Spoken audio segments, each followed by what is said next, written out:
اور پھر اگلے دن ہم ملے تھے، اس نے حقیقت بتا دی تھی کہ وہ انسان نہیں ہے، وہ ایک پری ذات ہے۔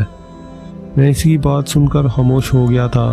اسے لگا تھا کہ میں اس کو چھوڑ جاؤں گا، لیکن میں نے اس کو یقین دلا دیا تھا، اب میں تیرا ہوں، وہ تیرا ہی رہوں گا۔ اس نے مجھے بتایا کہ اس کو میری خوشبو کھینچ لائی تھی، اور پھر مجھے دیکھتے ہی پہلی نظر میں وہ دل ہار گئی تھی، اور پھر وہ واپس نہ جا سکی اپنی دنیا میں۔ وہ مولوی صاحب کے گھر رہنے لگی اور مجھے روز آتے جاتے دیکھتی تھی۔ پھر ایک روز ہمت کر کے میرے سامنے آ گئی۔ پھر اس کو دیکھتے ہی میرا حال بھی وہی ہوا۔ اس نے کہا تھا اگر تم چاہو تو کنارہ کر سکتے ہو۔ میرا دل چاہتا تھا میں اس کو دنیا سے چھپا لوں اور کہیں دور لے جاؤں۔ وہ بھی مسلمان ہے، ہم سے اچھی مسلمان ہے، لیکن وہ کہتی ہے تمہیں دیکھ کر مجھے پتہ نہیں کیا ہوا، میں خود پر سے سارے اختیار کھو بیٹھی۔ زندگی سکون سے گزر رہی تھی۔ ایک دن وہ خبیث جن ہماری زندگی میں آ گیا اور ہماری زندگی کو جنت سے جہنم بنا دیا۔ جیسے گل کو میری خوشبو، ویسے ہی اس خبیث جن کو گل کی خوشبو کھینچ لائی تھی۔ اس نے ہماری زندگی کو جہنم بنا کر رکھ دیا اور وہ گل کو تنگ کرنے لگا تھا۔ اب گل کے لیے اگر کوئی جائے پناہ تھی تو وہ مولوی صاحب کا گھر، کیونکہ مولوی صاحب نے اپنے گھر کے گرد حصار کھینچ رکھا تھا۔ کوئی بھی جن یا بدرو بری نیت سے گھر میں داخل نہیں ہو سکتی تھی۔ ہم جب بھی ملتے تھے وہ تنگ کرنے کے لیے آ جاتا تھا۔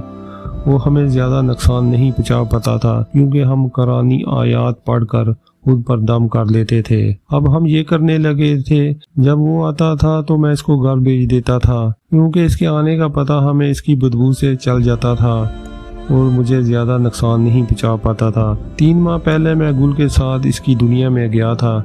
گھر والوں کو میں نے دوست کی شادی کا کہا اور پھر ہم 3 دن وہاں رہ کر آ گئے تھے۔ وہ بھی ہماری طرح رہتے ہیں جس طرح ہم رہتے ہیں۔ اب میں نے پھر جانا ہے کچھ دنوں کے لیے، کیونکہ اب وہ خبیث جن کچھ زیادہ ہی تنگ کرنے لگا ہے۔ گل اگر اب تک یہاں ہے تو صرف میری وجہ سے ہے۔ اس کے ماں باپ نے کتنی ہی بار اس کو واپس آنے کے لیے کہا ہے، لیکن وہ نہیں گئی، صرف اور صرف میری وجہ سے۔ وہ بھی بے وفائی نہیں کرنا چاہتی، پھر میں کیسے کر لوں بے وفائی؟ یہ مجھ سے نہ ہوگا۔ تم کیوں نہیں سمجھتے؟ آخر میں سب کچھ برداشت کر سکتا ہوں، لیکن اپنے اوپر بے وفائی کا داغ برداشت نہیں کر سکتا۔ تم راحیلہ سے بے وفائی کر سکتے ہو، اس سے تمہارے دامن پر داغ نہیں لگے گا۔ میں نے اس پر طنز کیا، جس کی کوئی حقیقت ہی نہیں، اس سے داغ کیا لگے گا؟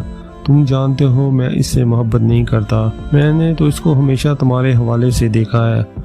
وہ تو پاگل ہے، حالانکہ میں نے آج تک اس کو امید بھی نہیں دلائی، تو پھر اس میں میرا کیا قصور؟ میں نے آج پھر اس کو سمجھانے کے لیے بیٹھا تھا، لیکن وہ مجھے سمجھانے لگا تھا اور شروع سے لے کر آخر تک ساری کہانی سنا دی۔ میں دلشاد کی بات سن کر خاموش ہو گیا اور اس کے پاس سے ناراض ہو کر اٹھایا تھا۔ میں سمجھ گیا تھا کہ میری بات کا اس کا کوئی اثر نہیں ہوگا۔ دوسرے دن دلشاد نے کہا وہ دوست کی شادی میں شرکت کے لیے کسی دوسرے شہر جا رہا ہے۔ گھر والوں نے سن کر کسی قسم کا کوئی رد عمل ظاہر نہیں کیا۔ سب جانتے تھے کہ دلشاد شادی میں جا رہا ہے، لیکن صرف ایک میں جانتا تھا کہ وہ شادی پر نہیں جا رہا۔ ایک بار پھر دل نے کہا کہ ماموں کو سب کچھ بتا دوں، لیکن پھر یہ سوچ کر خاموش ہو گیا۔ جب دلشاد نے کہا ہے کہ وہ خود بتا دے گا تو پھر مجھے صبر کرنا چاہیے۔ سب ٹھیک تھا، لیکن دل نہ جانے کیوں گھبرا رہا تھا کہ کچھ برا ہونے والا ہے۔ میری طبیعت عجیب سی ہو رہی تھی، کچھ سمجھ نہیں آ رہا تھا، خود کو بھی مطمئن نہیں کر پا رہا تھا۔ شام کو دلشاد نے جانا تھا اور اس نے صبح سے ہی اپنی ساری تیاری مکمل کر لی تھی۔ پھر وہ اپنے دوستوں سے ملنے کے لیے چلا گیا۔ میں نے 2 دنوں سے اس سے بول چال بند کر رکھی تھی۔ 2-4 بار دلشاد نے منانے کی کوشش کی، مگر میرا موڈ ٹھیک نہیں ہوا تھا۔ دلشاد جانے کے لیے تیار تھا اور پھر وہ گھر والوں سے ملنے لگا۔ میں اٹھ کر باہر چلا گیا۔ میں گھر سے نکلا اور بلا مقصد ہی ایک طرف کو چل پڑا۔ میں دلشاد کی وجہ سے کافی اپسیٹ تھا، میرے بس میں کچھ بھی نہیں تھا۔ میں سمجھا کر تھک گیا تھا، لیکن دلشاد پر کوئی اثر ہی نہیں ہوا تھا۔ میں ابھی تھوڑی دور ہی آیا تھا کہ پیچھے سے دلشاد کی آواز سنائی دی۔ وہ مجھے رکنے کے لیے کہہ رہا تھا۔ میں نے دلشاد کی آواز کو نظر انداز کیا، پھر مجھے عقب سے دوڑنے کی آواز سنائی دی۔ میں جانتا تھا کہ دلشاد ہی ہوگا، لیکن میں پھر بھی نہیں رکا۔ دلشاد نے مجھے پیچھے سے کندھے سے پکڑ کر روکا، لیکن میں نے اس کا ہاتھ جھٹک دیا۔ تجھے قسم ہے میری، پلیز رک جاؤ، اور میں رک گیا۔ یار جاتے ہوں کو ہنس کا رخصت کرتے ہیں، نہ کہ روتا منہ بنا کر۔ پلیز مان جائے یا چھوڑ دے یہ پاگل پن۔ میں نے ایک بار اس کو پھر سمجھانے کی ناکام کوشش کی۔ دلشاد ایک لمحے کے لیے خاموش ہو گیا اور پھر بولا، یار تو چھوڑ سب باتوں کو، اور تجھے تیری بھابھی سے ملواتا ہوں۔ بھابھی کا لفظ بہت عجیب لگا تھا اس کے منہ سے۔ اس پری ذات کے لیے ایسا کیسے ہو سکتا؟ بھلا انسان اور دوسری مخلوق کا ملن کیسے ہو سکتا تھا؟ ایسا سوچنا صرف اور صرف بیوقوفی اور پاگل پن ہی تو ہے۔ میں دلشاد کی بات سن کر خاموش ہو گیا۔ ابے مان جا پلیز، چھوڑ دے یہ ناراضگی۔ دلشاد نے ایک بار پھر منانے کی کوشش کی۔ اس کی بات سن کر میں خاموش ہو گیا۔ دلشاد نے میرا ہاتھ تھاما، وہ مجھے اپنے ساتھ لے کر چلنے لگا۔ ہم جیسے ہی ڈیرے پر پہنچے، تھوڑی دیر بعد وہی خوشبو آہستہ آہستہ ہوا میں پھیلنے لگی۔ دلشاد نے مجھے وہاں رکنے کا کہا اور درختوں کے جھنڈ کی طرف چلا گیا۔ تھوڑی دیر بعد جب اس کی واپسی ہوئی تو اس کے پیچھے پیچھے ایک لڑکی چلی آ رہی تھی۔ لڑکی نے سفید کپڑے پہنے ہوئے تھے، اس کے چہرے پر نقاب تھا۔ لڑکی کو دیکھتے ہی میری دھڑکن تیز ہو گئی تھی۔ اس کی آنکھیں گہری جھیل سی خوبصورت تھی۔ میں نے اسے دیکھا اور پھر دیکھتا ہی رہ گیا۔ دلشاد کے کہنے پر اس نے نقاب ہٹا دیا۔ پھر جو چہرہ میں نے دیکھا وہ جنت سے آئی حور کا ہی معلوم ہو رہا تھا۔ میں اس کو دیکھتے ہی کھو سا گیا اور اسے مسلسل دیکھے جا رہا تھا۔ دلشاد نے مسکراتے ہوئے میری آنکھوں کے سامنے ہاتھ ہلایا اور کہنے لگا، اب نظر لگانے کا ارادہ ہے کیا؟ میں نے اپنی زندگی میں اتنا حسین و خوبصورت چہرہ آج تک نہیں دیکھا تھا۔ میں سچ میں سانس لینا بھول گیا تھا۔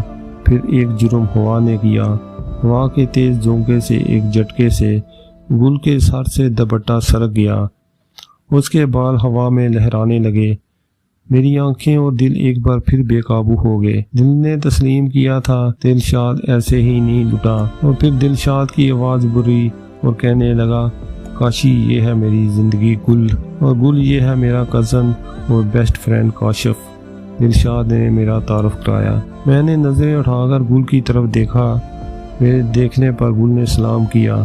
گل کی آواز بھی اس کے سراپے کی طرح خوبصورت اور میٹھی تھی۔ اس سے پہلے کہ ہم کوئی اور بات کرتے، گل کی گھبرائی ہوئی آواز سنائی دی۔ اس نے دلشاد سے کچھ کہا۔ میں نے خود محسوس کیا ہوا میں ہلکی ہلکی بدبو پھیل رہی تھی۔ دلشاد نے مجھے بڑی گرم جوشی کے ساتھ گلے لگا لیا، اور پھر کتنے ہی پل گزر گئے، دلشاد مجھے خود سے الگ کرنا بھول گیا۔ میں نے دلشاد کو جب خود سے علیحدہ کیا تو اس کی آنکھیں بھیگ رہی تھی۔ مجھے اس کے رونے کی سمجھ نہیں آ رہی تھی۔ اچھا چل معاف کیا تجھے، اب چپ کر جا۔ میں یہی سمجھا تھا کہ شاید میری ناراضگی کی وجہ سے وہ ایسا کر رہا ہے۔ وہاں میں لمحہ لمحہ بدبو بڑھ رہی تھی۔ دلشاد نے میرے ساتھ ہاتھ ملایا اور جلدی سے گل کی طرف بڑھ گیا۔ پھر دلشاد نے گل کا ہاتھ پکڑا اور اس جھنڈ کی طرف چل پڑا جس طرف سے وہ آئے تھے۔ دلشاد نے مڑ کر ہاتھ ہلایا اور تیزی سے وہ دونوں اس جھنڈ میں غائب ہو گئے۔ بدبو میں پہلے سے بہت زیادہ اضافہ ہو گیا تھا۔ اب خوشبو آہستہ آہستہ کم ہو رہی تھی، اور پھر ایک وقت ایسا آیا جب خوشبو بالکل ختم ہو گئی اور صرف بدبو رہ گئی۔ میں وہاں کھڑا بس اس جھنڈ کو دیکھے جا رہا تھا جس طرف دلشاد اور گل گئے تھے۔ پھر میں نے محسوس کیا کہ بدبو بھی کم ہونے لگی تھی، اور پھر ایسا ہی ہوا، تھوڑی دیر میں بدبو بھی بالکل ختم ہو گئی۔ پھر اگلے ہی پل فضا میں اللہ اکبر کی صدا بلند ہوئی اور میں ہوش کی دنیا میں واپس لوٹ آیا۔ پھر میرا خیال اس ڈائری کی طرف گیا جو کچھ دیر پہلے دلشاد نے میرے ہاتھ میں دی تھی اور میرے ہاتھ سے نکل کر زمین پر گر گئی تھی۔ میں نے جھک کر وہ ڈائری اٹھائی اور اداس دل کے ساتھ گاؤں کی طرف قدم بڑھا دیے۔ جب تم یہ ڈائری پڑھ رہے ہوگے، میں اس وقت تم سے لاکھوں میل دور جا چکا ہوں گا۔ کچھ باتیں تم سے کرنی تھی کیونکہ میں تمہیں اچھے سے جانتا ہوں۔ تمہیں کیا بتاؤں، میں خود سے لڑا ہوں، لیکن پھر بھی فیصلہ محبت کے حق میں نکلا ہے۔ راحیلہ بہت اچھی ہے، اس کو تنہا نہیں چھوڑنا۔ تم یہ بھی جانتے ہو کہ وہ مجھ سے محبت کرتی ہے، لیکن تم یہ بھی جانتے ہو کہ مجھے بھی اس سے محبت نہیں۔ ایسا کیوں کر ہوا، اس کی وجہ بھی تم جانتے ہو۔ میں جیسے جیسے ڈائری پڑھ رہا تھا مجھے کسی انہونی کا ڈر لگ رہا تھا۔ میں جلدی جلدی پڑھنے لگا، پھر آخر دلشاد نے بم پھوڑ ہی دیا۔ میں ہمیشہ کے لیے یہاں سے جا رہا ہوں، شاید کبھی واپس لوٹ کر نہ آؤں۔ میرے لیے یہ فیصلہ کرنا بہت مشکل تھا، لیکن مجھے ایسا کرنا تھا کیونکہ ادھوری زندگی نہیں جینا چاہتا تھا۔ وہ چاچو کہتے ہیں نا کہ زندگی کو جی کر جاؤ نہ کہ گزار کر۔ میں بھی انہی کی بات پر عمل کرنے جا رہا ہوں۔ میں زندگی کو جینے جا رہا ہوں۔ آگے بھی بہت کچھ لکھا ہوا تھا، لیکن مجھ میں پڑھنے کی سخت نہیں رہی۔ ڈائری میرے ہاتھوں سے نکل کر زمین پر گر گئی اور میری آنکھوں سے آنسو بہنے لگے۔ کاشف گھر آ گیا ہے، رحیلہ کی آواز پر میں ماضی سے نکل کر حال میں آ گیا۔ میں نے آنکھیں کھولی تو گاڑی گھر کے پورچ میں کھڑی تھی۔ میں گاڑی سے اتر کر سیدھا بیڈ روم آ گیا اور آتے ہی بیڈ پر دیر ہو گیا۔ میرے سر میں شدید قسم کا درد ہو رہا تھا۔ تھوڑی دیر بعد رحیلہ کمرے میں داخل ہوئی، جس کے ایک ہاتھ میں پانی کا گلاس اور دوسرے ہاتھ میں سکون آور